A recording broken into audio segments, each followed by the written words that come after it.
ಒಬ್ಬ ಪೊಲೀಸ್ ಅಧಿಕಾರಿ ಮೊಟ್ಟ ಮೊದಲ ಬಾರಿಗೆ ಬಹಳ ಮಾನವೀಯತೆಯಿಂದ ಇರಬೇಕು. ಮಾನವೀಯತೆ ಎಲ್ಲಿವರೆಗೆ ಇರಬೇಕು ಅಂದರೆ, ಅವನಿಗೆ ದರ್ಪ ಇರಬಾರ್ದು, ಅಹಂಕಾರ ಇರಬಾರ್ದು, ಹಣದ ಒಂದು ಇದಿರಬಾರ್ದು, ಮದ ಇರಬಾರ್ದು, ಮತ್ತು ಆಸೆನೂ ಪಡಬಾರ್ದು.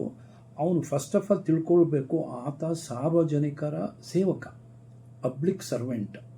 ಅವನಿಗೆ ತಿಂಗಳು ಸಂಬಳ ಕೊಡ್ತಾ ಇರೋದು ಸಾರ್ವಜನಿಕರ ಟ್ಯಾಕ್ಸ್ ಹಣದಲ್ಲಿ. ಇದು ಆ ಪೊಲೀಸ್ ಅಧಿಕಾರಿಯ ತಲೆಯಲ್ಲಿ ಇರಬೇಕು ಯಾವಾಗಲೂ. ಏಕೆಂದರೆ ನಮ್ಮ ಯಜಮಾನ ಯಾರು ಅಂದರೆ ಸಾರ್ವಜನಿಕರು. ಸೊ ಅವರು ಪೊಲೀಸ್ ಸ್ಟೇಷನ್ಗೆ ಬಂದಾಗ ನೋಡಿ, ಅವರು ಪೊಲೀಸ್ ಸ್ಟೇಷನ್ಗೆ ಏನೋ ಒಂದು ನೋವಿಂದ ಬರ್ತಾರೆ.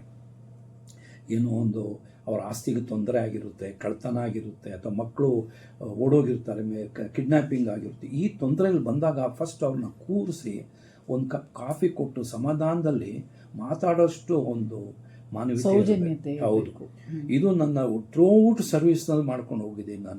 ನನಗೆ ಅಂದರೆ ದುಷ್ಟರಿಗೆ ನನ್ನಷ್ಟು ಕೆಟ್ಟ ಪೊಲೀಸ್ ಅಧಿಕಾರಿ ಇಲ್ಲ ಅಂತ ಹೇಳ್ಬೋದು.